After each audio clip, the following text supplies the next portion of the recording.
Yes, ladies and gentlemen, it's Monday night, and this is the go home show to WrestleMania Backlash. And I am here with the guys, Justin and Raj, to talk all about WWE RAW. How are you guys doing today? Good. I'm doing good. A little sleepy after that Raw. It seemed like I've seen a lot of that Raw before for many weeks. But outside of that, I can't complain. Yeah. Another Monday, another Raw. Another Monday, another Raw. So one of these days we're just going to play an old episode of the show, and no one will know the difference. Good. It'll be great. Yeah, the one fresh match on the show was Jinder Mahal and Jeff Hardy, and even that was they just had on main event this past week. But luckily, no one watches main event, so it doesn't matter. It's like Groundhog Day, the movie, when Bill Murray wakes up on the second day. He's like, "Oh, great job, guys! You're playing yesterday's tape," and we could just do that. We could just start recycling. Just start recycling them all. So before we get into the show, though, lots of fun news out there. Lots of things happening. I want to talk first of what I think might be some of the biggest news. AEW announcing that they are touring again, going back on the road. This is what pro wrestling's all about. I'm excited to see them back on the road. Justin, we'll start with you. How do you feel about this announcement? Well, it's exciting. I mean, Miami and then two Texas locations. This is exciting because we know this is going to signal WWE. I bet you right now that's the topic, I'm sure, in Stanford today was, can we get out sooner than them?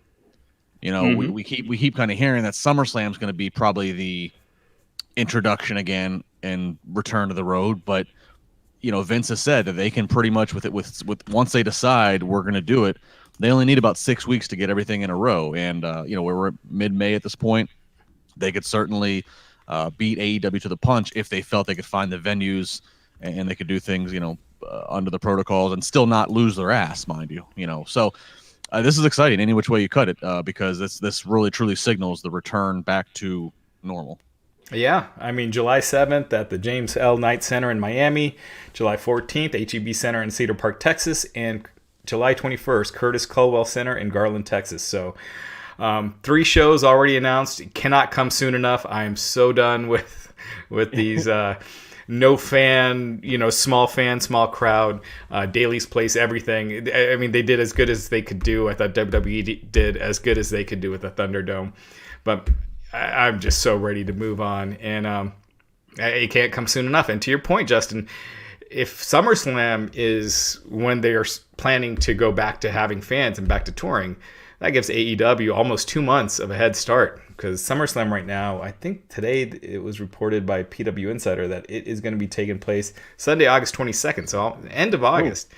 So that's a pretty big head start for AEW, and MLW is supposed to start in July as well. I don't know if WWE wants to be third, as far as groups going back to crowds. No, and especially to further it, the last investors call, and Vince did speak, there were several times that he and if you listen and read between the lines of what he's saying, he's just, as you expect, but touting WWE as, well, if anybody can find a way to do it, we'll be the ones to find a way. And if anybody does it first, we'll be the ones. He loves that they are always a step ahead. Yeah. And taking the risks first. So I got to think that when it came across his desk that AEW is returning early July, I bet you that is mission number 1 right now in Stanford is how can we get out there first? I hope so, because as much as the Thunderdome helped, I'm so ready to not see that anymore. As soon as I felt like I was used to it all, they did WrestleMania, and then I was like, "Oh wait, no, we definitely need to get back. I definitely need to see crowds again." In the chat, Haywood Jablomi says, "Glad to see AEW finally leaving." I'm definitely glad to see that as well. You got me with the name, Haywood.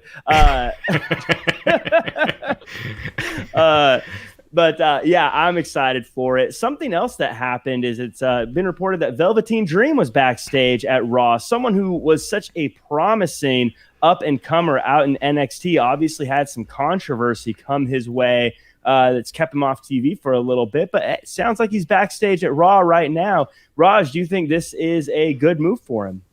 I mean, we'll see. I mean, he didn't appear on the show tonight, but usually that means that they're getting ready to start using him. He hasn't been on NXT TV since December. Obviously, there were some controversies in the past. WWE says that they did their own investigation, found nothing. And so, it was a couple years ago, almost everyone was saying this guy's a surefire superstar. John Cena was talking about how he'd love to work at WrestleMania with him. So, I don't know. It debunks any concern that he's going to be released. Right. I mean, he's been in the dark. They've kept him away from headlines and hope that story will go away and other things will take headlines. We'll take over the news cycle, which they have. Like Raj, I agree. If he's there, he's there to have a meeting or to start shooting a vignette or anything of that. Like, if they were going to cut him, they would have done it and they would have tried to do it quietly. And by now we would have known. But as you said, they had their own investigation. Even if they acknowledge anything was maybe a little bit, that was December we last saw him. At this point, they've obviously decided we're not letting this guy go. So, I think this is definitely a sign that he is going to pop up on a Raw or SmackDown sooner than later. Yeah, he's someone that I've always thought, outside of all the controversies, just from what I see on TV, had to have some of the biggest upside of any wrestler I've seen in years, considering how young he is, how good he was, how great of a character he had. But it'll be interesting to see if he can overcome all those things and get back on TV without having that hanging over him. Rocky Baya, I think he's bringing up that the last Super Chat's last name was pronounced Hablamai. Hablamai. So that's the way I'm supposed to say it. I apologize. But yes, to your point, Justin, I think that is a safe bet that Velveteen Dream's not being released. No, not anytime soon, I wouldn't think. Someone who's definitely not getting released. In fact, it sounds like she just re-signed a new contract. Becky Lynch re-signed recently, and to me, that sounds just like a slam dunk. I mean, one of the biggest stars the past few years. It seems like people have been asking for her to come back, even when she's pregnant. Big signing for her. Justin, are you a Becky Lynch fan? Do you like this move? Do you like them keeping her on board? I'm a huge Becky Lynch fan. I guess I don't disagree with the business motivation of locking her down even further, but I am a little bit curious of why or how, because we had heard not long before the pandemic had started, I believe, and Raj, correct me because you're the boss here, that she had signed a new deal, I think in 2019, and a sizable 7-figure deal. So since that time, that she goes to WrestleMania, and obviously then she disappears, and having a kid, which is great and everything, but like those are all factors that normally wouldn't support. We're going to give her we're going to do even more investment. She's been off TV for over a year and is growing a family. We're going to, so I'm curious what the factors are, but in any which case, I'm super excited because I'm a Becky Lynch fan. So if it means that she's going to be taken care of and she's sticking around, great. And she's the biggest female star of, arguably this generation. Granted, Trish Stratus and I guess you could say Sable, they were, it's different. I mean, wrestling was at a different level when they were on top. But as far as being on top with your peers, I mean, she was a real ratings mover, more than anyone on Raw. So it's a huge deal.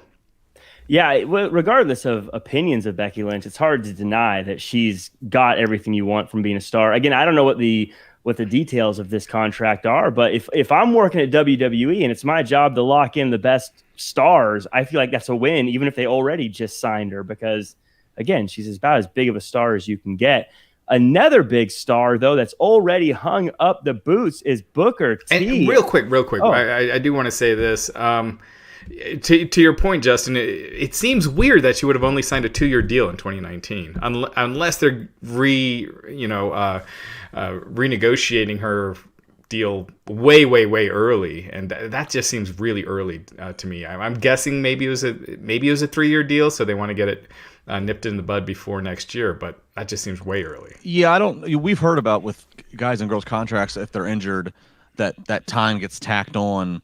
I don't know if that policy applies to maternity leave. You know what I mean? Like I could not imagine.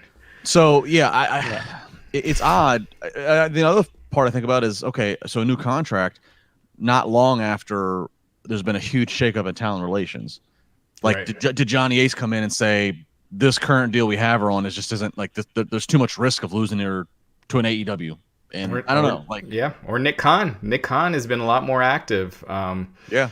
And so, I mean, it could be one of his things about really wanting to, tie up the top stars. So, yeah. I mean, and there may be, I don't know how their contracts work, but maybe there's also hey, we want you to do more. We want you in more documentaries, on more video game covers, things like that than what we had before. So it might just be saying, hey, do more. I don't know. If you have something like Becky Lynch, like I said, lock her up for 100 years. Why not? Like, get her as long as you can. Yeah, it's not a bad thing. And then, I mean, again, last point to it, we could table it. There's more couples, at least more public couples than ever in pro wrestling. Seth Rollins obviously is the father of her child and all. I mean, unless like they looked and said, okay, we have Seth till this point, let's make sure she's to that point. I don't know, but I think all these things have to come into play these days because of how the landscape has changed. And you are seeing a lot of couples that are split between companies now. Cedric Alexander and Big Swole and Britt Baker and Adam Cole. I mean, for a while there, Renee Young and John Moxley, Lana and Miro. Yeah, exactly. Mm-hmm. So that's not really a thing anymore that's going to tie a man or a woman to one company. Yeah, that we've seen. Daniel Bryan also, I forgot to mention this earlier, but he is completely a free agent, so he can show up on Dynamite, this week if he wanted to. And his father-in-law is head of talent relations in WWE. Yeah, his stepfather-in-law. Yeah. Yeah, I wouldn't hold my breath on him going anywhere, but who knows? Maybe he will. I've been wrong plenty of times before. Who knows? I would, if I had to bet, I would expect him to stay with WWE, but who knows? Yeah. But Booker T, he had a documentary that came out, and I haven't had a chance to watch it personally, but I am a huge Booker T fan. As a WCW fan that was a fan till the very end, I always felt like he was one of the guys that represented the brand that I used to watch, so I really loved him. Did either of you get a chance to check it out? Yeah, I did. Justin, why don't you go first? What would you think? I mean, it's entertaining. They've all been entertaining. I mean, there's critiques after that, but I mean, certainly right there next to Piper, the highlight they gave of his struggle growing up, not never really knowing his dad and then losing his mom. I think he was like 13. And, yeah. And she fell from the ceiling, from the attic through the floor. I mean, just hearing that was just tragic. Yeah. So you put that right there in line with Piper and Piper growing up and on the streets, so to speak. So I mean, they certainly highlighted the rags to riches story, but like all other of the documentaries, you can certainly go, well, they didn't seem to want to touch on that. Everybody's critique. It was Stone Cold's. It was. They let Stone Cold's quotes lead where he was in a lot of personal turmoil in the early 2000s. They let him kind of lead it of, I'm drinking a lot of beer, not being the best dad. Didn't necessarily touch on as many accusations or headlines that were out there at the time. Macho Man, obviously, it was, we're going to throw out all kinds of things and he can't respond. Yeah. So much like Booker's, I think the big glaring thing with Booker was there was one of his first storylines going into a WrestleMania main event with Triple H, and a racial undertone, and that was just completely glossed over. So again, entertaining, but certainly if you watch during their careers, you can certainly go, well, why didn't they talk about this? Right. And other things, like his problems with the company that let him go into TNA. You had 10 minutes on Undertaker doing Spinaroonie and not touching on Sherry Martel, who I thought Sherry Martel, when she was put with Harlem Heat, I thought they just went to the next level. Like, it just really raised them. And I thought they showed a couple clips of her. They didn't mention her by name, and I thought that was a big opportunity miss. I thought the wrestling part was lacking. Justin, that was his, was a WrestleMania World Title match, and they didn't mention it at all, and you know why. And again, they went hard after Randy Savage. Look, with Savage, I'm not saying it should have been a puff piece, but the rest are. So in that case, it should have been. If it's one thing if this was Dark Side of the Ring, where they are looking at the positives and the negatives, then you expect it. But the other episodes have been like tributes. Like they've been like tribute fun episodes where you just enjoy your favorite wrestler. And Randy Savage, they went a completely different direction. They had stuff that was just easily false. Jerry Lawler saying Savage showed up on Nitro, and Lawler told Vince that, hey, look, he's on the other show when Nitro didn't even exist yet. On this episode, there's just so many little things. Sam Roberts said Hulk Hogan turned heel and joined the NWO for the first time ever in his career. Anyone knows that Hogan was a heel early in his career, in his first WWF run. And it's just stuff like that that's so easily checkable that either you could reshoot it. I'm sure Roberts misspoke. He definitely knows that Hogan was a heel before. That you could reshoot it or just take it out, because putting those glaring falsehoods that are so easy to disprove, that so many people know is not true, just kind of kills the credibility of it. Those little things too, yeah, to your point, Raj, when it seems like a little thing, and I guess they are, but when you see those or hear those, it makes you question the entire rest of it, and it pokes holes through everything else, and you go, oh, is this really a biography? Or, I mean, it's a biography, but like, how seriously do I take it? Is it just for fun, or is it actual information? Which, that's a big part of a biography, so It's always good to know. I think I'll say this: next week's is Shawn Michaels, which is competing against Backlash. So I don't know. It's kind of funny. Yeah, you'd think they'd preempt it one week. That's what I thought. You know, if Raw could be preempted by tennis and the dog show back in the day, certainly we don't want to spoil it and go against our own. Right.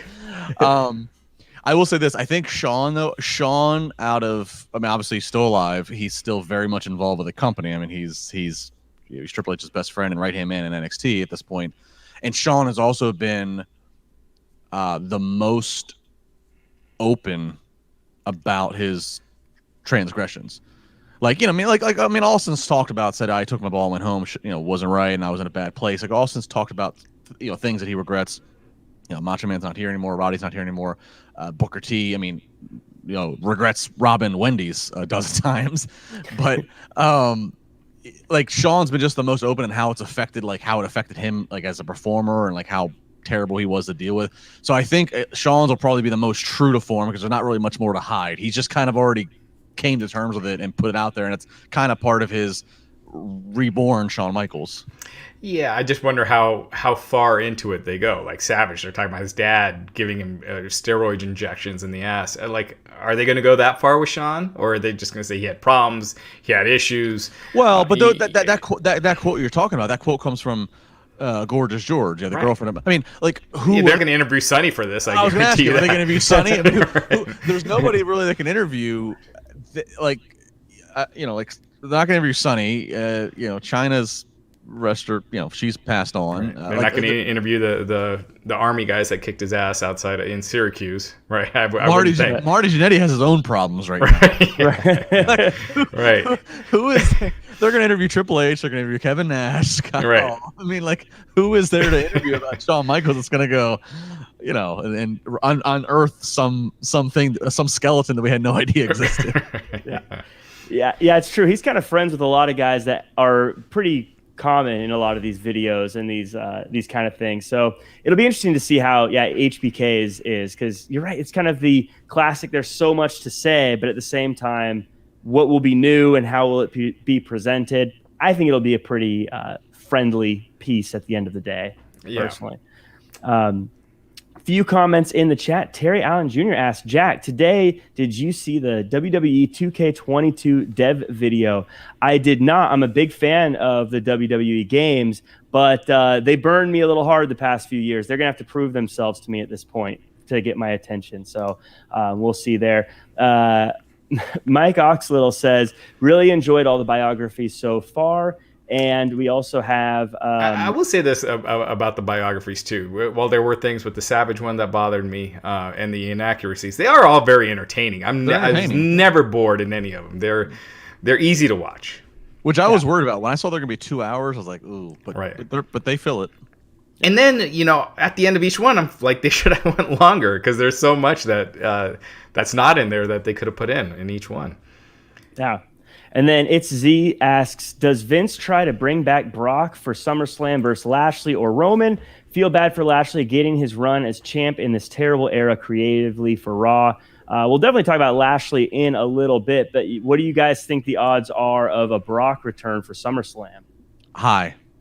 I agree. I have it in my notes. I'll get to it later. High. All right. I agree. Not Matt Riddle high, but high.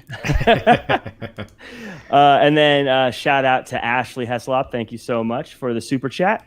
And for everyone else as well, just thank you so much for watching the show with us. If you could do us a big favor, make sure to like, comment, subscribe, share with your friend, and leave us a 5-star review on Apple Podcasts while you're there. Are you guys ready to get into the go-home show for WrestleMania Backlash? Woohoo! You guys are excited. I do gotta say, you're looking sharp again tonight, Jack. Next week, I'm gonna come prepared. I'm gonna wear a tie. It'll be the first time I'm excited. in like a year and a half that I've worn a tie.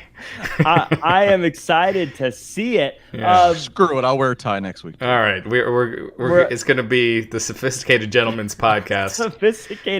We're introducing it as the Sophisticated Gentleman's Podcast as well. Overall, for me, this episode felt very like classic go home show. Lots of like go home show stuff. Before getting into the nitty gritty, any just overall thoughts from you guys? Justin, we'll have you go first. Any broad strokes thought of the episode? Just there were little things that I was like, okay, yes, but still, overall, too much rinse repeat. I'm starting to get little feels, and maybe it's because we start to have target dates of return to normal, and they have certain bullets they're keeping in the chamber. I'm starting to get little feels of, okay, they're getting ready to open the garage door and let this car. I'm mixing my metaphors. I got guns, I got cars coming out of garages. Like, I feel like there's things that they're starting to warm up, but overall, like I don't think this Raw is going to do any great number. If that's what you're getting to. Yeah, it's yeah, I think I agree. I like what you're saying about that. I think you're accurate. I agree with you. It does feel a little bit like they're like, we've got this stuff ready, but we don't want to do it now. We want to wait until people are there. How do you feel, Raj? It's just this repeating over and over and over. And this hasn't been a pandemic thing. I mean, it's gone on way before. And again, I don't want to turn this into an AEW versus WWE thing, but on Dynamite, you have feuds, but they're not facing each other each and every week and just, changing the ending. You can face other people, and AEW does too many brawls at the end, but you can do other stuff, where you don't have to just keep wrestling the same guys over and over and over every week and just redundant. Just feels like you're watching the same show. I think that's been the biggest fault of Raw.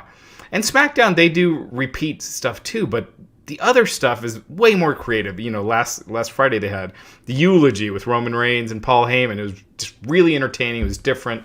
SmackDown is such a superior show to this, and Raw just feels just like it's just repeat. Someone tweeted, it's repeat all matches or repeat all week or rematches all week. Sorry, but that's what it feels like. And it's all because of that extra hour. We've talked about this. That if Raw, even this Raw, even the storylines and content you have, if it's only 2 hours, and I get it. I know that 3 hours of Raw and what we deem as failure in ratings is still better than anything else they could put out in syndication. Right. Even if that third hour was show me 15 minutes of a good documentary you have coming to Peacock. Right. Mixed in with, show me an NXT match, show me some Raw talk. Just let what's Raw be 2 hours of the storylines. It would be better just because it's 2 hours. But them trying to fill 3 hours, right? And you have hundreds of people in developmental that could use just working as enhancement talent. You could have AJ and Omos this week facing 2 enhancement talent and just getting a dominant win. Yeah. Instead of, again, you're repeating them against the New Day. It's just a variation of that. just freshen it up. They did it before. I don't know why all of a sudden they're in this pattern where you got to do the same thing every week. I don't know if it's just Vince ripping up the script and then just going back to the previous week and editing a few parts out. But it's a problem. Yeah, and yeah, like you mentioned, there's so many people backstage, and everyone always talks about I always say I'm a WCW guy. Everyone always talks about the best stuff during those days was the cruiserweight stuff. The cruiserweight stuff, if you really watch, was just random guys going out there and tearing it down for 10 minutes, and then one of them had a title. I think if you threw out like Buddy Murphy and Ricochet and said just go for 10 minutes, right, we'd all love it. Whatever, if it goes somewhere, cool. If not, whatever. But it's not the same thing we see every week. Yeah. There is a huge disconnect. I mean, and it's coming to light a lot with the recent trash bag gate.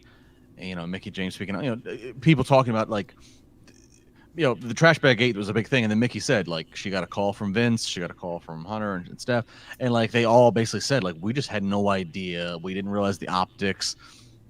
The company is just so big, and it grows every year. The more money they make, the more mainstream they get. They're into movies and they're into all this stuff.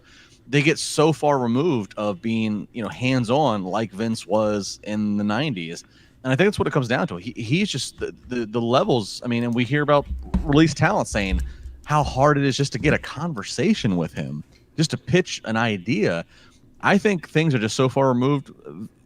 He's just not aware of what you just said, Jack.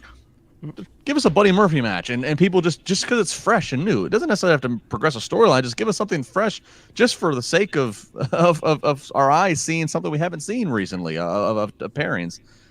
Right, and if you flip through the channels and you see Ricochet hitting a 630, you're going to want to keep watching one way or the other, at least I think. And if you don't, then you're probably not going to watch wrestling anyway, so what's the big deal? Yeah, I mean, they had just started that T-bar thing a couple weeks ago, right? And then they were already like MIA the last couple weeks. Give them just a couple of job guys to beat. Just feature them. Feature new talent. Feature different guys. And just have them really just face enhancement talent. Yeah, 100%. Before we get into the nitty-gritties, we have Jason Pugh. Let me know if I'm saying that right. Or Joshua Pugh. Sorry about that. Let me know if I'm saying that right. With the super chat. Thank you so much for that. It looks like there was a couple of them. Thank you. Let's go ahead and talk about the opening match. Speaking of things that are we've seen before, the show kicks off with action, and that's my favorite way to start a show. So we leave the promos at home this time. It's a 6-woman tag team match.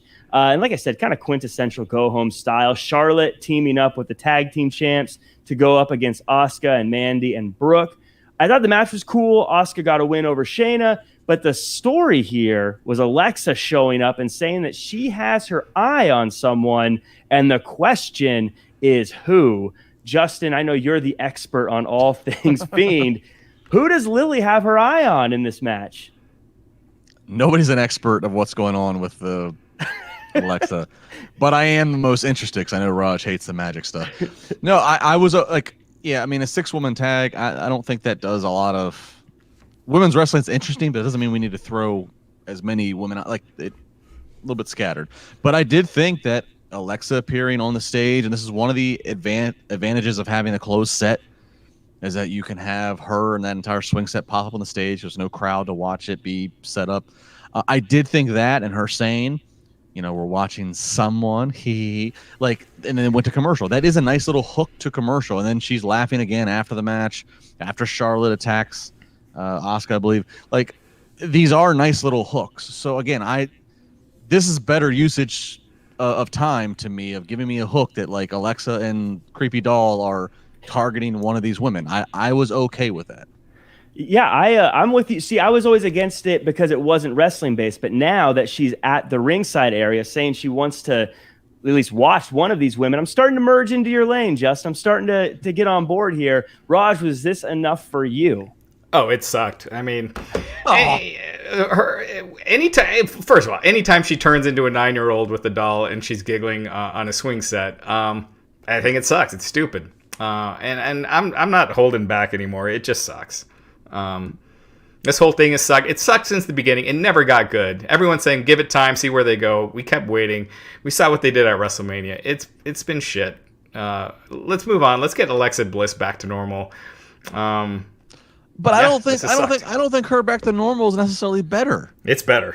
It's better. I don't know. I'm more concerned. It's not stupid when you're watching it. You might not think she's as good of a worker as Charlotte or Sasha, but at least you're not like, what the hell is this? I'm more concerned about Bray Wyatt / The Fiend. Where's that? We've had 2 matches since December. Like that to me It's a pretty feels sweet like deal for him. Yeah. Yeah. That to me feels of the confusion. This is more interesting, Alexa Bliss, than her just coming out being Little Miss Bliss. Very pretty, very athletic, but small. Doesn't make a lot of noise when she bumps. It sounds ridiculous, but it's actually a real thing. Like I don't think she ever really had injury setbacks. This at least is more interesting to me. She doesn't have to take a damn bump. I just don't agree at all. I don't think it's interesting. It's different for sure, but it sucks and it's just hokey. And you show a bunch of your friends this, I think the majority will be like, that is the corniest thing I've ever seen. Well, or pretty corny. We also got a few super chats here. Ashley says, Raj, Justin, and Joyful Jack, nearly 5 a.m. in the morning here in Manchester, England. Woo! Long-time listener, first-time super chat. Anyway, is it just me, or is Braun Strowman a parody of himself now? Well, thank you for the super chat. Raj, I'll let you take it. Is he a parody? He's not the Braun Strowman of old, that's for sure. I mean, I feel like they've kind of ruined him. He was the closest thing to something special there for a while, almost like, gosh, the last would be maybe The Undertaker, something like that, where it just felt like it was this unbeatable machine or close to it, and that was 3 years ago, maybe was it 3 or 4? But whatever it was, when he was feuding with Roman and just looked amazing. And now you see where he is now, and at least they got rid of the choo-choo sound effects, but he's not anywhere near the level that he was before. They brought him down when they had the closest thing to a homegrown superstar in a while. Yeah. We'll probably talk more about Braun in a little bit. I do want to say we got another super chat from Clee. Last name Torres says, Jack, keep up the great work. Haywood got you. Haywood certainly did. I had enough time to look at your name, Clee, though, and I was able to avoid it. This is one of the things we keep talking about is how long this show is and how hard it is to watch the whole thing. I don't know about you guys, but for me, it's always tricky to basically start preparing everything at like 4:30. The show starts at 5 here where I live. Then you got this 3-hour show. Then you've got everything afterwards. Something for me personally that's been really helping me just keep up this positive energy and keep me going is HelloFresh. I don't know if you guys have tried it out or seen it, but HelloFresh sends me these fresh, pre-measured ingredient meals where I can basically take it, make it really quick, and it's not fast food. It's not greasy. It's not gross. It's all healthy, good for me kind of food, and it helps me skip the grocery store. It helps me make it fast, so it's fun, it's easy, it's affordable, all those good things. It's actually America's #1 meal kit. So if you're someone who likes the pre-prepared stuff, like all the other brands out there, HelloFresh is the #1, and it takes all the stress out of making all the meals, and you can do it in like 30 minutes or less. You also get a great value because it's cheaper than most other brands, 28% cheaper than going to the grocery store, 72% cheaper than a restaurant meal, and you're not sacrificing the quality. I made some. I had a bunch of them recently. They're delicious. They're amazing. Make sure to check that out. I say go to HelloFresh.com/Inc12 and use the code Inc12 for free meals, including free shipping as well. HelloFresh, it saves you time on those busy weeknights. And I loved they had this great chicken one I tried recently, but do yourself a favor, go to HelloFresh.com/Inc12. Again, use the code Inc12 for 12 free meals, including free shipping. HelloFresh, it's America's #1 meal kit. And that Inc12, that's INC12. And I just tweeted out earlier tonight. I tweeted a picture of the dinner that me and my daughters and my wife had. like you said, Jack, on Mondays, it makes it so much easier. Before Raw, 30 to 45 minutes, you're done. And it was absolutely delicious. These tacos that we had tonight, last week we had these meatballs. It's just so good. My daughters, they asked me to email HelloFresh and ask for these same tacos in the next shipment. So I'm gonna see if they could do that. But it's amazing. I've been using them for a long time now. It makes cooking easy. It's healthy and it's fun. Yeah, and I got to tell you, I'm a terrible cook, but these came out great. And I'm not talking about like microwavable stuff. Like it was like real meals. I got to feel like I was a real chef. It was really cool. Yeah. I wanted to say there's a few story beats that happened with the Alexa thing. And I wanted to quickly add on and get your thoughts on. Baszler's knee went out during this match before Asuka got the win. And I was wondering, and Justin, you're the expert. I'm going to ask you, do you think that Baszler's knee went out because Lily had something to do with it? Or do you think it was maybe her letting the team down, even though she's the one telling everyone to focus all the time? I mean, I don't think there's a voodoo doll that was stabbing Shayna's doll in the knee, if that's what you're implying. They've stolen enough from Papa Shango. You never know. There might be more. I mean, if it is, Raj is gonna hate it because that's magic. That's magic galore. No, I didn't think that. I didn't really put too much thought into it till you brought it up, Jack. You put the expert on the spot here. No, I don't think whatever it was, I don't think it was that thought out. Whether it was part of the story or whether it was a real, I don't know. I don't think it had anything to do with it with Lily. Yeah. Well, there was a story beat later in the night as well that had to do with some of the people involved in this. Charlotte visited her old pal Sonya Deville, and Sonya suddenly had the idea of putting Asuka in a second match against Ripley tonight, really driving home that somehow Charlotte's pulling the strings here. I'm interested to find out what Charlotte has over Sonya Deville to get Sonya to keep on doing these things. Raj, you're not a fan of Alexa Bliss. Are you a fan of Charlotte finding a way to run the division? I mean, I'm a big Charlotte fan. I just wonder if they even know where this is going. A lot of times it feels like they just throw stuff out and they drop it after a few weeks. I hope that's not the case here. I think Sonya Deville is ultra talented. I think she has a ton of potential. And Charlotte, is Charlotte. She's great. So hopefully they have something in mind and it's not just kind of going by the seat of their pants every week. Yeah, and that's the big worry is that they, like you said, it's sometimes it's week to week. They don't. Long are the days for this is where we want to end up 6 months from now, and then we book backwards. Right. I like Charlotte too. I think there would be a great story if there's something more there of why all of a sudden Sonya's back and she's infused herself into management and the relationship with Charlotte, etc. But yeah, to Raj's point, I have a feeling we'll get to SummerSlam and we'll be like, hey, remember that? And then there'll be no explanation. Well, later in the night, Asuka and Rhea Ripley do have their match. And just to kind of tie a bow on this whole thing, they have the match. I thought it was a solid match. I felt like Charlotte sounded good on commentary. She does what she always does. Ripley gets a clean win over one of her challengers. And even though Asuka loses, it was her second match. So I think it's kind of hard to blame her. So as a go-home show, I thought this story played out well going into the pay-per-view, even if it's seemingly similar to what's going on in the men's division. You liking where this is going, Justin? No, I like triple threats. That's not a popular thing. I know a lot of people don't like triple threats. I like them because I do like the booking flexibility it gives you, the exit strategy, so to speak. Mm-hmm. But on your go-home show, anybody involved in your title matches, you need to protect to a certain extent.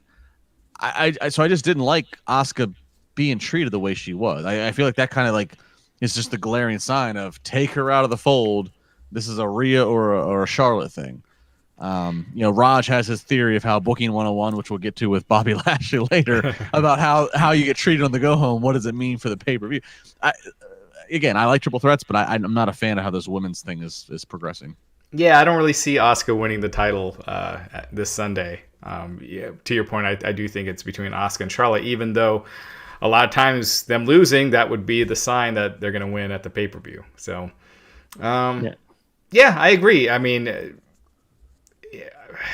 again, I think this is one of those cases where you could just have Asuka beat somebody, and you could have Rhea Ripley beat somebody, beat someone from developmental. Just give them wins. Just make them both stronger, as opposed to needing them to wrestle, again, and it just waters it down, I think. Fair enough. In the chat, we have King Rail says, didn't realize I missed Jinder until tonight. I actually liked his title run. He can give Bobby a good feud. Happy he was brought back in a stable. And that is a perfect segue, because I wanted to talk about Jinder Mahal versus Jeff Hardy up next. He came back with Shanky and Veer, and I like the way this team looks. I like the way this team sounds. I like everything about them, but it was about as straightforward and basic of a debut of a stable as you could ever ask for. It was, hey, by the way, we're a team here, ready to do our thing. As far as the match win, I think this was a great match for him, because Jeff Hardy, I think we all still love. I think we still have that feeling of him being a champion, and we want him to win, but we also now know exactly where Jinder stands with everything. But Jinder gets a fresh, clean win. Justin, we'll start with you on this one as well. Do you like seeing the return of Jinder Mahal? I'm a Jinder fan. I have been. I think he's got a lot of internet hate for unnecessary reasons. So I'm glad to see him back. These guys they were in NXT. They were with originally, I think, Malcolm Bivens. The one guy I think they're calling Veer. He was actually a Pittsburgh Pirate Major League Baseball pitcher, like 6 or 7 years ago. Was he the one that the movie was based on? $1 Million Arm? Yes. Okay. Rinku Singh, I believe is his name. Yeah. The other one, not Veer, but I forget what they called him. Shanky Singh. I think he's different. I don't think he was the original. Yeah, he's different. He wasn't one of Indus share. Thank you. I couldn't think of the team name. Yeah. So I mean, this is fine. The presentation's fine. I mean, I saw a stupid tweet but I couldn't help but so somebody took a screen of like, oh, the Bollywood boys have really let themselves, because Jinder's been attached to having lackeys. But I'm okay with the presentation. The biggest thing I took away from this, okay, Jinder's back, great. Jinder looks strong, great, all for it. Was, oh my God, like, is Jeff Hardy on his way out? Because here's a guy that last year we were told signed a new deal, but I mean, Jeff Hardy was just treated like, oh, you're leaving, we're going to use your credibility and we're going to have every other person beat the hell out of you, because that was a just decisive squash. Yeah, I wouldn't hold my breath on big things for Jeff Hardy in the near future. Yeah, I mean, we see this time and time again. Real quick, with Shanky Singh, one thing, I felt like it didn't really come across on TV how huge this guy is. He's 7 feet tall, 350 pounds. He's a big dude.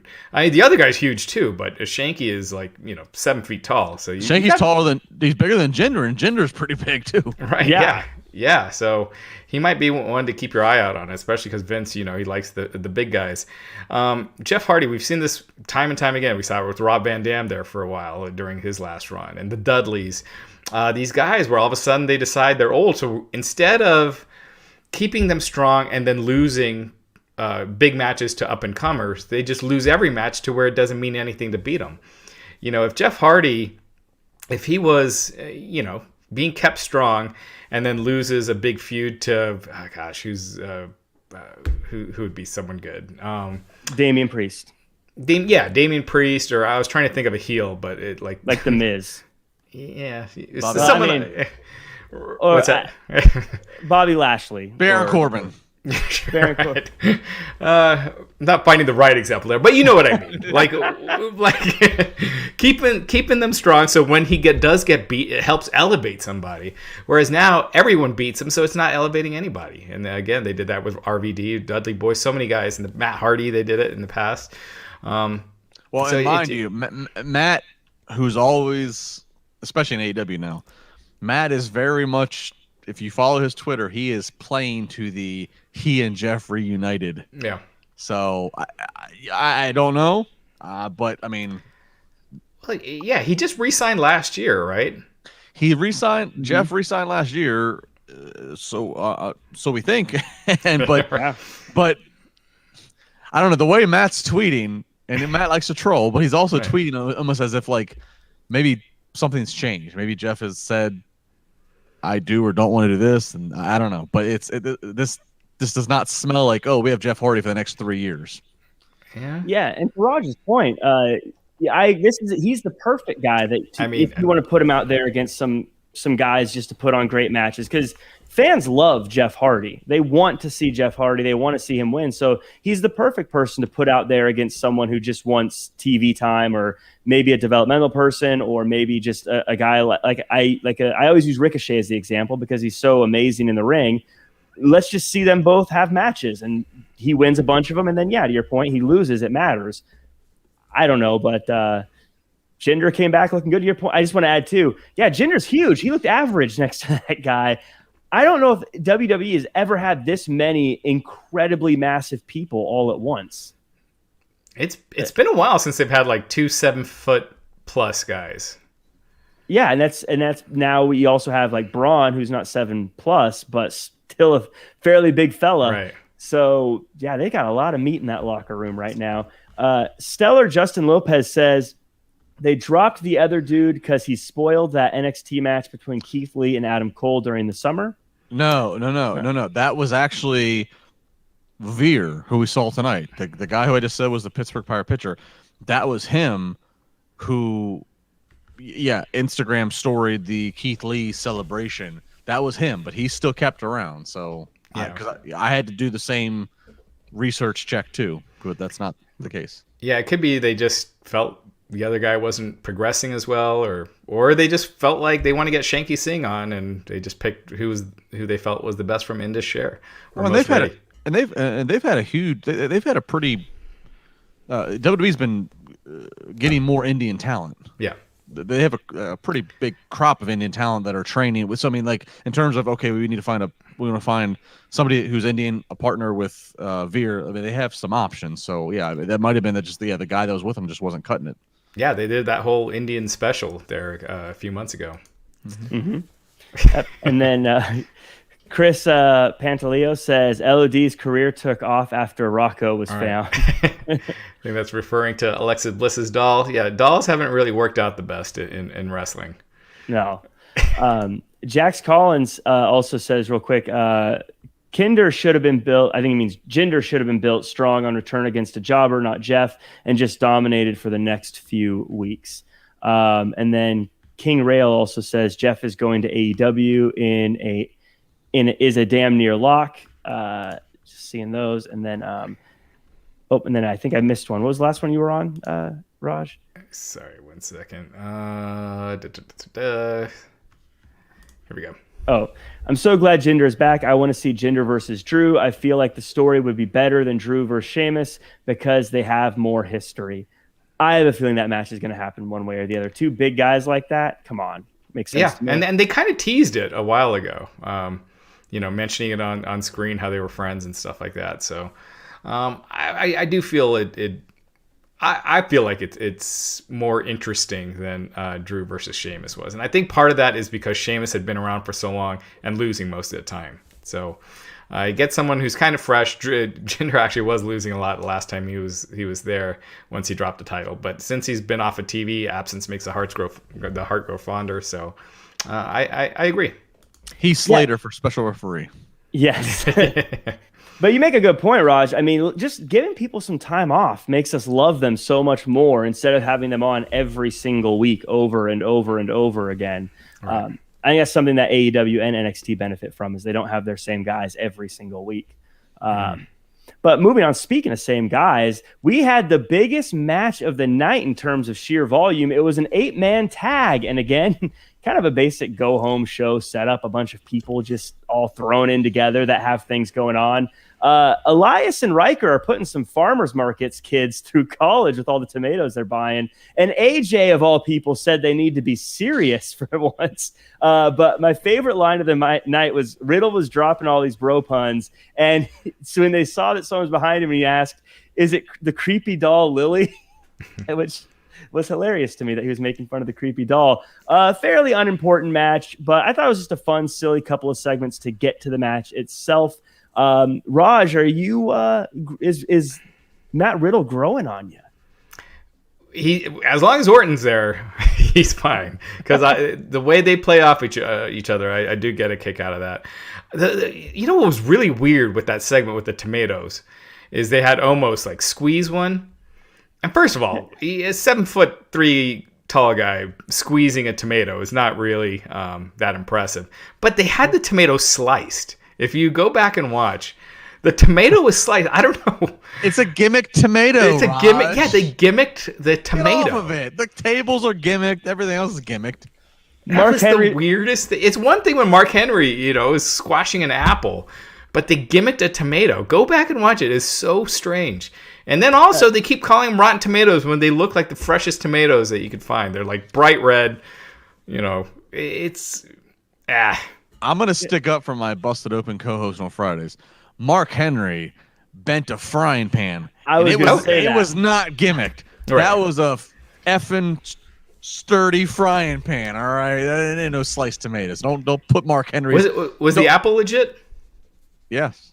That was that. Okay. Mark has told me that he has said that he made a point that there would be no gimmicks in the strength, the feats strength. And he's pulling the truck. Yeah.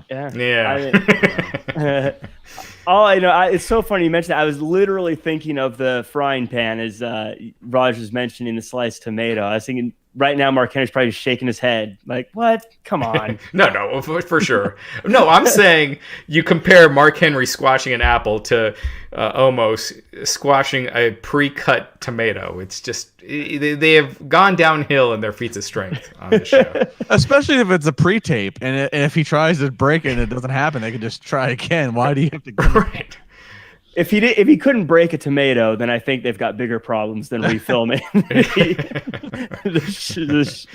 the shot there. As far as the match goes, I think everyone did themselves favors. I thought they all looked fine. I think everyone looked good here. The story of the match, though, I thought was what happened at the end when Orton RKO'd the New Day.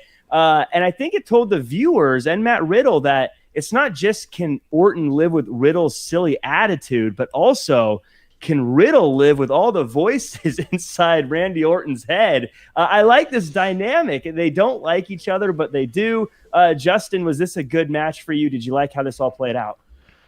No, I'm an RK Bro fan, and I said that I don't, I haven't bought wrestling merchandise in a while, but I might buy an RK Bro shirt when it comes out.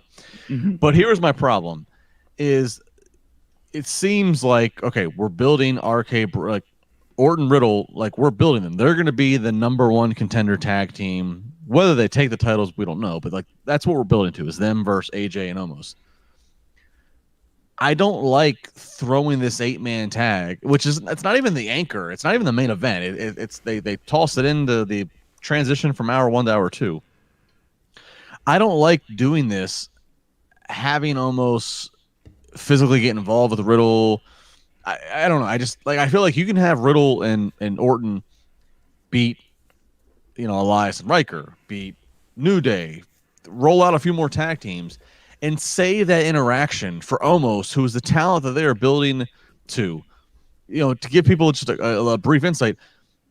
When you look at the match, when you look at the ring, whatever tag team they put at the corner that is facing the camera, normally that's always the babyface corner. But they always put AJ and Omos there. The reason being, that's where they want you to see the facial. That's what they want you to see, the size. They're putting Omos there. They did it at Mania. They've been doing it since. I don't like them spoiling for the interaction. There's no reason to. The only smart thing they did is they kept Omos and Orton away from each other. Orton didn't even engage with Omos, which was good. But I thought this was a waste. This was not needed. Get me to the pay-per-view match, but this was not needed at all. I agree. And I also thought doing silly comedy in a match where you're building Omos as this giant monster, this imposing monster, and then you have New Day outside the ring, spinning AJ around with his legs. Yeah. I just thought there's just a disconnect. It's just goofy. It makes AJ look goofy, and he's paired with Omos. It makes the New Day look goofy. And then after the match, where Riddle is, I did like his line where he's like, "Yo, how are we gonna have any friends if you keep doing this?" After Orton RKO New Day, I got a little chuckle after that. And so Riddle's concerned, and then he starts smiling, and he's got a big grin, even though his partners are still laid out in the ring.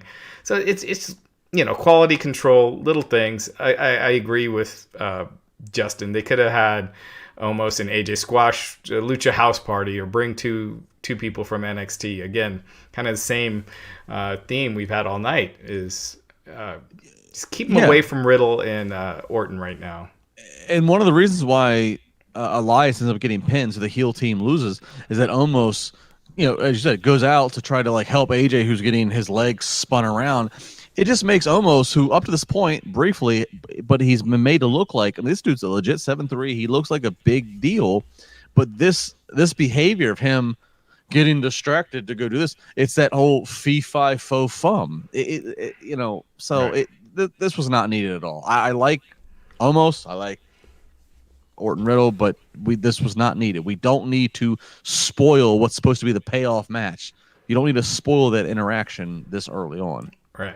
Well, I will take the L on this one, guys. I thought it was fun, but you make great points. Jack, I can't you're argue. just trying to get a job there. I'm just trying to get I'm still waiting. Stanford area code is 203. Well, I'll just wait for that phone call to come. I'm looking at the phone. I'm waiting for Vince to call me. Put my show over, Jack. I'm the difference maker for all the ratings, whether or not I put the show over. But we have in the chat, Sukon Medic. Any chance we will see Lou Bricant at Backlash? Who? I don't know. I'm not sure who that is. Is that one of the trademark names? Maybe. I don't know. Lou, yeah. I don't know. Jax asks or says, I don't like Omos tagging in early, then tagged out when he could have squashed Riddle and won the match easily. Didn't make sense. I think that's fair. Yeah. I think it would have been nice if he never even got in the ring. Like they're working hard to keep him out of the ring. I think would have been a cool little story. Like they don't want almost tagged in. Yeah. As we continue on, we got a few. It is wild, real quick. 2 years ago, Randy Orton was chasing Kofi Kingston for the WWE Championship. It's kind of wild how much stuff has changed in 2 years. Yeah. Wow. And now they're both here. Interesting. Yeah. Wait, I just got it. Uh-oh. Lubricant. They got me again. I'm gonna have to lubricant. The lubricant. I don't think it will be at Backlash. Lubricant. So we had Sheamus versus Humberto Carrillo in the match everyone was looking forward to. But I thought what was interesting here, the promo beforehand, what I liked from Sheamus was he says, why walk in the footsteps of has-beens when I can pave my own new path, which is both fair and a slap in the face to history, and I'm here for it. Story of the match, I think Sheamus just proving himself, beating up this guy again, and Carrillo not giving up. Look, I don't know if that was supposed to be the end or what happened there, but hopefully he's okay. Carrillo's okay. Any takeaways from this? That was not. Either of you? That was absolutely not the play and finish. That was the ref using the discretion he's given, which is these guys shouldn't be continuing. I have bigger worries about Humberto. Sheamus, it was awkward the way he fell onto Carrillo's knee, and Sheamus, I think to a little extent actually sold. Good for him. But Carrillo, I think, was the worry. Everything got mistimed and rotated. And Sheamus is a big boy. He's 260 plus, and he just came down awkwardly all on Carrillo's left knee. In addition to Carrillo and his body and his tailbone and everything just hitting the floor. So hopefully they're okay. But this was definitely not the finish. Yeah. His left leg, Sheamus landed on him weird. Not to be a dad, not to sound like a parent, but why is Humberto Carrillo giving a 6'3", 260-pound guy a sunset flip, power bomb off the apron? A guy who has spinal stenosis, is 43 years old. Just seemed like a stupid spot to begin with. And anyway, Humberto landed awkwardly. Hopefully he just tweaked his leg and he's fine. So, but it did look kind of bad. So hopefully he's okay. Yeah, 100%. Hopefully he's okay there. Moving on, we had Priest in a segment where he looked like he was dressed like the Crow, talking about adding a stipulation to their match at the pay-per-view, and Morrison says he wants to do it, so they're doing it. Story of this match, though, was Miz on the outside, both scared of his guy losing and trying to help him get the win. Costs him the match instead, creating possibly a further divide between the two. And then Priest takes another shot at Morrison after the bell. Raj, I like Miz and Morrison together, but I'm also very interested in the idea of them going their separate ways. How did you like this one? Again, these guys have been so. Damian Priest has been feuding with the Miz and John Morrison since January. We're almost halfway through the year next month.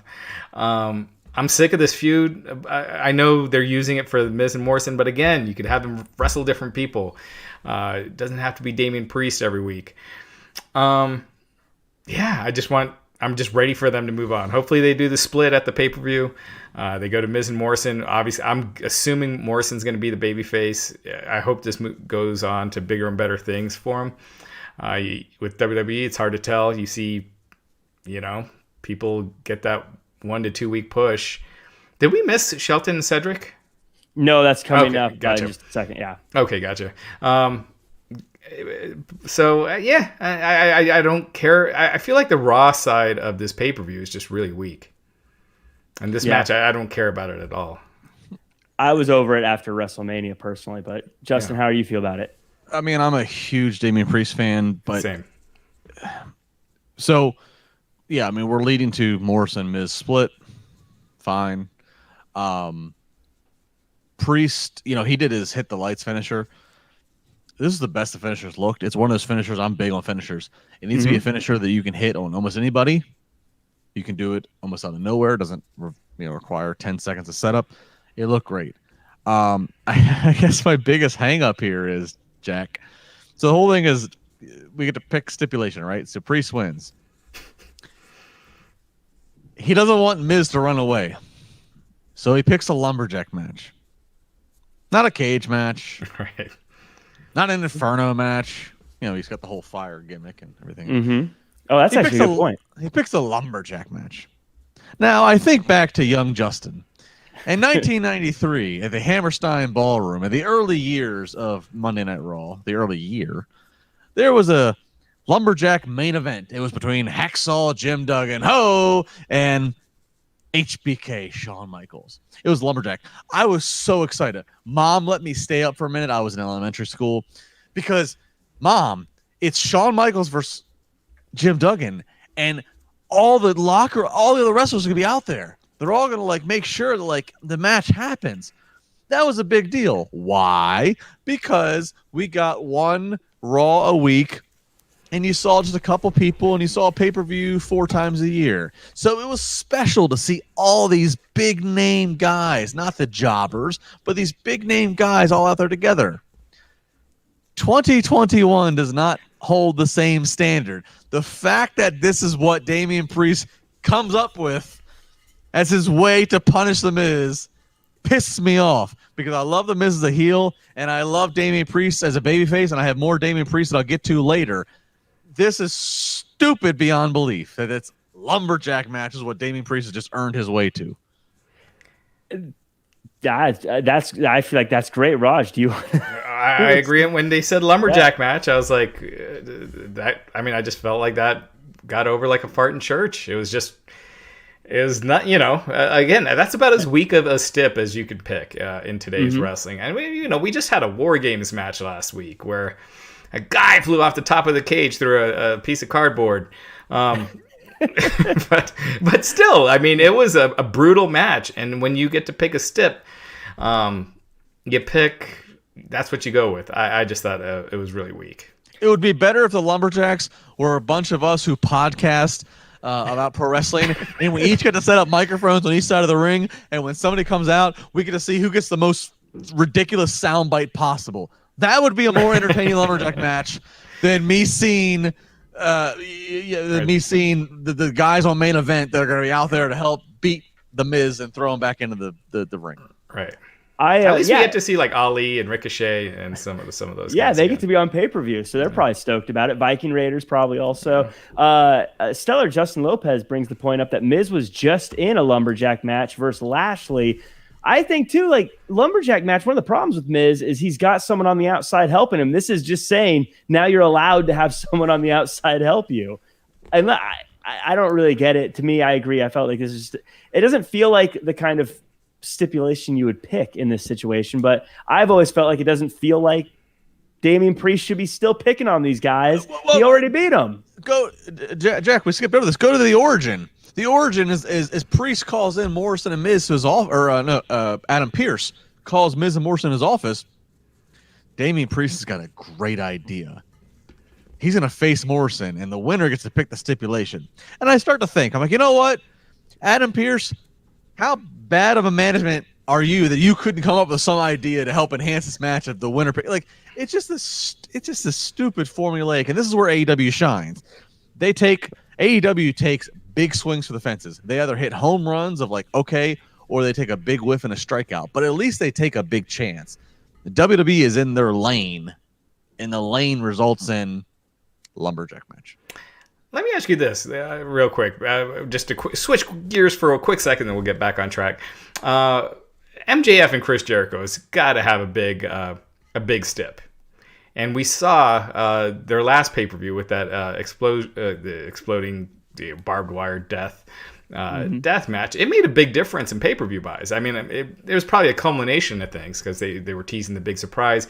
And granted, the exploding barbed wire death match, the ending sucked, but it still made a big difference in their pay-per-views. By far their most successful pay-per-view. What kind of stip do you think they could do with MJF and Jericho at Double or Nothing that could make a difference in pay-per-view buys? Mimosa Mayhem match, 100%. Part two. There you go. That's actually a good response, Jack. I would actually say, I don't think they can do anything on the sake of physical. Like, I think, like, you're coming off this blood and guts thing. I think you'd almost have to do like a loser leaves AEW, because it would actually get people going, ooh, is Jericho going back to WWE? Or ooh, is MJ, like, I think you do loser leaves, and I would assume MJF wins, and then Jericho just, he's obviously missed a lot of time doing his rock star stuff because of the pandemic. But I think you try to blur the lines of real life, and you try to do like a this company's not big enough for the both of us type of thing. Yeah. Francisco Fagliano saying last man standing. Justin Lopez saying a scaffold match. And finally, Amy Kimball. It says, Amy says, what about the info that WWE stated Blood and Guts set sports entertainment back 30 years due to Bloodfest? Jack, great job. Amy, thank you again. Always appreciate you. Jack's got the ladies. Our female demographic needle is just moving. There you go. I can't turn it off, fellas. Jack and the head of hair. Just wait till we have our ties on next week, Justin. Oh my God, we are the difference maker. It's the tie. That's all it is. We are gonna slam the 18 to 49 female demo. It's gonna be like a Robert Palmer video, but with 3. Might as well face it. I think for me, the first thing I think of with Jericho and MJF though is like an I Quit match, but which are basically loser leaves town. But I agree. You can't be too physical with Jericho. I'd imagine. I don't know. Maybe he's tough. He's probably tougher than I am. Well, you've already gone down the physical. Like, what more physical can you do than what they just did? You know what I mean? Like, it's not like Jericho MJF in an exploding barbed wire match. I mean, MJF would never do that. That's not his character. Like, I just think you lean in and just try to do make people believe, like, right, like a storyline. Yeah, I mean, so I think that's all you could really aim for. Okay, I think we missed this one earlier. Oh, oops. What's crazy to me is how much Kofi has fallen. Randy, AJ, Sheamus, hell, Braun, you can still picture holding the title. I can't picture Kofi ever again. I think that's the Brock thing that happened to him that hurt him so bad, but fair points all around. Yeah. And shout out to GN. Thank you so much for the super chat. Something that I think a lot of people are calling match of the night, and I would tend to agree. Cedric versus Shelton had a fun match and a great story. Obviously, last week, Shelton said that Cedric was just another young guy that thought he was hot stuff, and that's what ended up getting him caught in the matches. He got full of himself. I'm not sure where they're going with this. I love both these guys. I don't know if this is the last match they're going to have or if they're going to have 7 of these in the next 7 weeks. You never can tell. But I thought this was match of the night personally. Raj, you had mentioned a second ago. How did you like this one? I mean, as far as the in-ring quality and everything, it was good. Again, they immediately went to this match after the split. I would like to see a build-up, have it on pay-per-view, even if it's on the kickoff show, whatever. But it's just when I'm watching this, I'm like, okay, they're going to repeat this match for the next, well, like you said, the next 7 weeks, just trading victories, and no one really goes anywhere. I just feel like Cedric is the young up-and-coming guy. He should have gotten the win. Maybe they'll do it down the road, but as far as the in-ring quality and the work and everything, it's solid. This was I looked it up. This was Shelton Benjamin's second ever pinfall win on Raw in the last 15 years. Whoa, that's a crazy stat for someone so good. It's crazy, but yeah. And I was excited to see Shelton in a singles match. I didn't know the exact stat that Raj, but I knew that it was like he hasn't had a singles win in forever, and so like. It's fun to see this, but the whole time you're watching, I just can't help but go like, I assume Vince, we broke the Hurt Business up. These two guys are at least just thriving, at least being the right-hand man to the world champion. Mm-hmm. And we broke them up for what? So, I mean, again, good to see Shelton get a singles win. I love Shelton. I think I said it last week. So much missed opportunity, especially with Brock and the most recent wave of Brock since Suplex City was born in 2014. That Shelton's a peer of his, somebody who like missed opportunity. But I don't understand this. Like, why would we break this group up? Why? Yeah. When he had his finisher, actually, to the point of his few wins, I remember thinking, "Oh yeah, that's what he wins with." Right. I forgot that he had his own music. I heard his music tonight. I was like, "Oh, that's Shelton Benjamin's music." I forgot about that. So what I'm hoping is that their back and forth leads to them getting respect for each other and teaming again somehow. I know it's not realistic. I know I'm setting my sights too high here, but let me dream, won't you? Yeah. I want it to be great. Jose Yepe is noting that it's called the T-Bone. The T-Bone. Yeah, I forgot that too. It's been so long. See, he needed to call it like the Shelton Plex or something. That's how you make it work. That's how you make those work. A couple quick things before we get into the main event and wrap things up. Garza and Gulak backstage. I like this as a kind of, I guess, thrown in the middle somewhere rivalry. This flashy guy who thinks he's hot stuff against a no-nonsense technician. And for guys who haven't been on the show for a while, I think it's a good reintroduction for him. And I think it's fun. Raj, are you a fan of either of these guys? I thought the rose up the ass was one of the funniest things, and then the kick was one of the funniest things I'd seen in a while. So if Angel Garza keeps that going, it's memorable. So at least it's something for him. I've always felt like Angel Garza was a star in the making, just needed the right storyline. So we'll see what happens. I started podcasting about pro wrestling in 2009, and I have never, since 2009, ever said the phrase, the rose up the ass. So for that alone, bravo, gentlemen. I have a feeling old Gulak's going to have it happen to him again before all is said and done. I'm excited for that. And then the last thing, we had two promos, two quick video packages, I should say. Lucha House Party, looking like they're making them a little bit more legitimate as a team instead of just a goofy team. And another Evolution promo showing that she's wants to help people. It sounds very manager to me. Justin, any takeaways from these quick video packages? Again, they got my attention. They got the internet's attention, if that's our barometer. But you're right to that, what you said there, Jack. I don't know if we are to assume that she's coming back to be an in-ring competitor, or maybe that she is to be the heat magnet as a manager.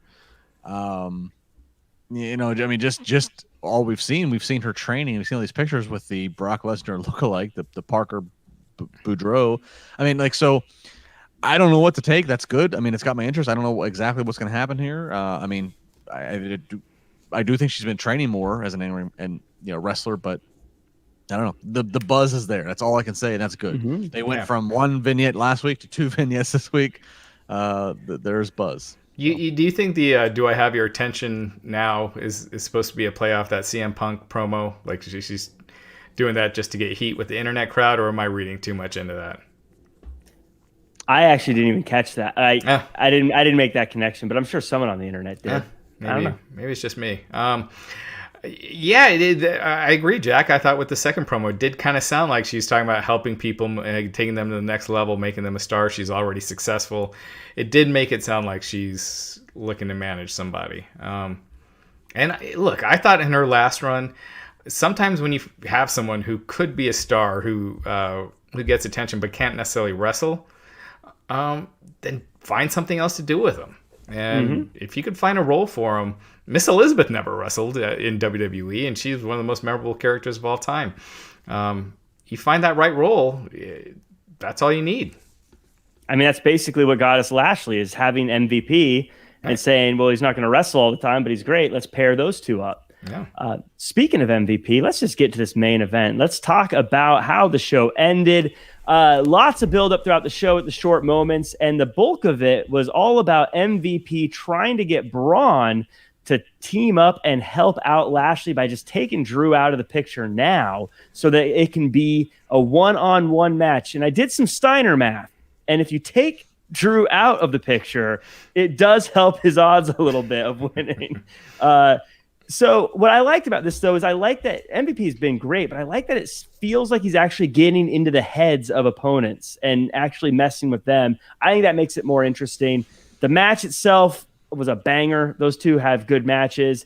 And then Braun came out and crushed everyone. Everyone got hands at the end of this. Raj, you had some comments about the perfect way to book, it sounds like. I want to hear your thoughts on the closing of Monday Night Raw. Yeah, so it was it Drew winning by DQ or I guess it doesn't matter. Technically, he won. Yeah. I mean, this to me, as soon as they inserted Braun in this match, it seemed to me like they didn't want to beat Drew again.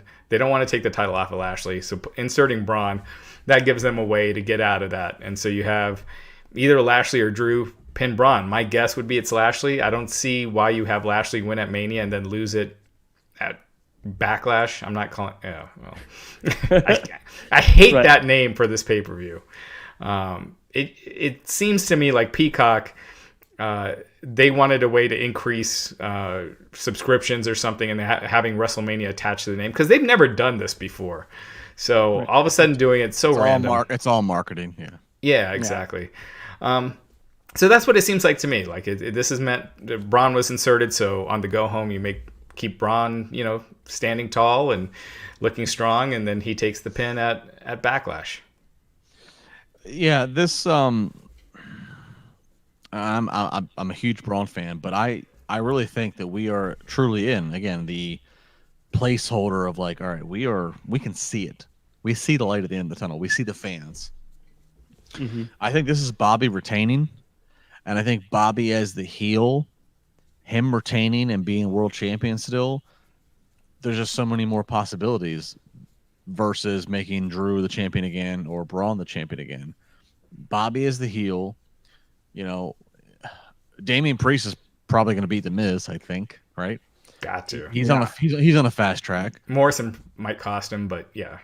But yeah. So but one point is, I look at there are more face opportunities for big splashes than there are heels, meaning you need a heel champion.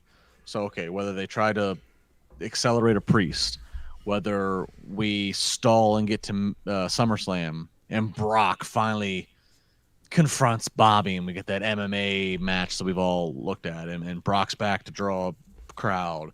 It just seems like it makes more sense to have Bobby Lashley holding this title versus Drew, as Taraj said. Drew just dropped it. Braun, who they've just never... They only put the damn title on Braun when they were forced to because of a pandemic. It just haven't ever. That's just where it seems that we're at, is that Bobby Lashley has to retain this for one reason or another. Yeah, I mean that was meant for Roman to win last year at WrestleMania. Braun wasn't even scheduled for. Braun the card. was a part of it. You're right. Yeah. Braun definitely feels like the guy who's been added for the guy to be the guy to protect both the other two. I'd be kind of worried if I'm Braun, especially as all these new giants are coming in. The thing that set him apart is now becoming less rare with all these 7-footers walking around. Being the big guy isn't as special anymore. So I don't know what's going to be next for him down the line because, it seems like, Justin, I like your point. We've seen Drew as champ for so long that I don't really know what would be interesting for him to do with it. Lashley, on the other hand, you can have a lot of people, and who knows, maybe there's a superstar shakeup down the road. They usually do that around this time of year, don't they? They stopped once they moved to Fox because now they want to do it with the start of a new season. So now they're doing it in October. Yeah, but again, a heel Bobby Lashley champion. If we get to the start of the fall season and Karrion Kross moves, I can see Karrion Kross as a captivating babyface. It just seems like we're in this position right now where we need the champion to be heel. There's a lot more potential to have babyface challengers. But to your point, Jack, you're right. I could see a Rumble spot of Braun and Omos, and Omos eliminates Braun, and Omos is the new big giant of the land. I mean, that's yeah. Well, every time they change Braun's gear, it gets worse and worse and less superstar-y, Yeah. It just every time he changes his look, it's worse. And he looks less and less imposing. Now he's got the Truth Commission stuff, which it's too bad. Yeah. Yeah, not looking good for him. We have some super chats, though. Michael Sachs Jr. says, thought that was Brock who said, "Can you hear me now?" Yeah. That was, yeah. Brock said, "Can you hear me now?" after he beat, who was it, Frank Mir at UFC 200. Michael Sachs continues saying, for UFC 200. Right. But it was, the CM Punk promo was, "Do I have your attention now?" which is what Eva Marie was saying. But again, I think I'm reading too much into that. It's probably nothing. Eva Marie brings CM Punk back to WWE. Book it. It's done. Yes. The IWC would not know what to do. They're like, do we boo this man who we've been chanting for the last 10 years? What a troll job by CM Punk to pick the female who is associated fairly or unfairly as to be like the most untalented, unworthy. It would just be it's such a troll job of return. And Jax Collins says, Drew's big win and run we wanted unfortunately happened wrong timing due to the pandemic and time passed. Lashley needs to keep that spot right now. I do agree. I think if you're going to have someone beat Lashley, it should be after everyone's back. And Justin, to your point and everything you've been saying, hold that off until a crowd is there so we can cheer for him winning it instead of just retaining it. Well, yeah, and Raj said it to pass the praise around here. They had the chance of Mania in front of fans, but they opted not to give Drew his moment and to let Bobby retain it, which just screams of they're just going to placehold it to him until they're back permanently. And the thing about Braun, he didn't mention Braun, but Braun was actually supposed to beat Brock Lesnar. This writer came out and said, yes, Braun was supposed to beat Brock Lesnar after Roman Reigns had to vacate the title due to the leukemia coming back. They did that match in Saudi Arabia, and it seemed all but certain that Braun was going to beat Brock, and then they had Brock beat Braun in 3 minutes, and that actually was scheduled to Braun winning the title. So. Really weird.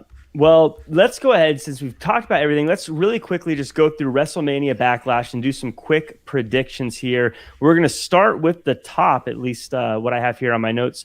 WWE Championship, Bobby Lashley versus Drew McIntyre versus Braun Strowman. Who do you guys got? Bobby. Lashley. Me too. 3 for 3. All right. My boy, Bobby Lashley retains. Then we got Universal Championship, Roman Reigns versus Cesaro. Reigns, 100%. He's going to have that. But looking forward to seeing how much shine they let Cesaro have, and could it change the Office perspective of maybe we can do more with him. I think this will be a really good match, and I think it's not over yet because they don't have that many more challengers built in for Roman. I mean, we got a ways to go before SummerSlam, so I think it's going to be Cesaro at the next pay-per-view too. Yeah, and if you're a fan of him, show your support on Twitter right now and watch the shows and everything like that. That's how they know that you like him as we build towards that. But yeah, Roman Reigns wins this one.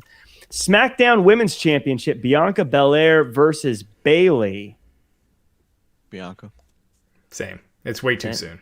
Bianca. Yeah, we're all in agreement right across the board. Unless they do like a DQ or something, Bianca's not losing the title. That's for sure. Especially not after the way they ended WrestleMania. Yeah. Raw Women's Championship, Rhea Ripley, Asuka, Charlotte Flair. Charlotte. This is the toughest one so far. Is it? I kind of get the feeling that they're already losing faith in Rhea in a weird way. Charlotte. Yeah. So, yeah, I kind of think Charlotte. I think I'm going to go the other way. I'm going to say Asuka. Yeah. All right. I'm going to mix it up a little bit, even though Charlotte is my all-time favorite female competitor. But SmackDown Tag Team Championship, Dolph Ziggler and Robert Roode versus Dominic and Rey Mysterio. I give it to the Mysterios. I feel like this is one of those kind of feel-good moment things that they do on a show that is smaller to make it feel more important. Yeah, when you have to bet, is Ziggler going to win or not? I always go against not. So Yeah. The only thing is, I could see this feud going on for a while. So do they do the tag titles now, the tag title switch now, or do they hold off on it? Because that is historic. The first ever father-son duo in, I believe it, is it ever, or just, as far as North American wrestling, or is it WWF history? But whatever it is, that's history. And do you do it at this pay-per-view? Does Dominic turn on his father? Ooh. Does Aaliyah come back? Oh, God. These are the questions we've all been dying to answer. I think they win too, because I think Mysterios win too, because if we have the two bad guys winning at the top of the show, you got to have some feel-good moments in there. We don't know where they place this, though, even though I could easily see this being a kickoff match. Yeah. I'm gonna go with Ziggler and Roode for now, but I do think the Mysterios win it down the line. How about Damian Priest versus The Miz? Priest. This had better be the Priest. And this had better be the split. They don't drag this out anymore with Miz and Morrison. Yeah. And then I also have IC Championship, Apollo Crews versus Big E for the 17th time. I guess Apollo. I mean, it wouldn't make any sense to turn it back to Big E at this point. Yeah, but why beat Big E again? Maybe a DQ with what's his face, Commander Aziz interfering, and then they go to pivot to Big E and Commander Aziz. But I don't think they should beat Big E again. They've really run this match into the ground. We criticize Raw for repeating matches. They've been doing this ad nauseum. Yeah, this is probably the most repeated match but that Apollo it seems in a while. Yeah, Apollo retains. I'll go Apollo too. United States Championship, Sheamus versus Carrillo. That's what's on at least the format here. Up in the air after tonight. Who knows? Yeah. If it happened, Sheamus. I think Sheamus either way. Yeah, I would have gone, even if Carrillo, 100%, I would have gone Sheamus either way. No. I'll say this. I think Sheamus retains. I think, we talked earlier about Velveteen Dream being backstage. I could see Sheamus still as U.S. champion, continuing open challenge. I think a Sheamus versus a Velveteen Dream, I think that would be a very interesting introductory point for Velveteen Dream on Raw. Yeah. Yes, I would agree. Brian Outen says, hey guys, where is Keith Lee? Someone who I thought would have been a slam dunk superstar on the main roster, but what do I know? I don't know where he is. Do you guys have any idea? Up until recently, I know at least a few weeks back, he wasn't cleared. I don't think Vince buys into his look. That's probably true, but the reason why he missed that pay-per-view where he was supposed to be in that triple threat match was due to injury, and he hasn't been cleared yet. At least as of a couple of weeks ago. Well, hopefully he gets better soon, because I'm a big Keith Lee fan. I would love to see him back on the roster there.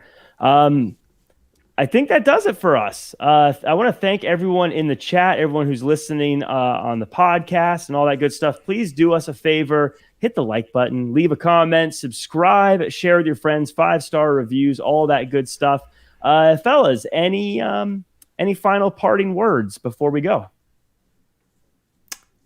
We got a busy week coming up ahead. Podcast tomorrow after NXT, podcast Wednesday, podcast Friday, of course, after SmackDown, then, of course, podcast Sunday again. So a lot of stuff coming up this week, so keep checking us out.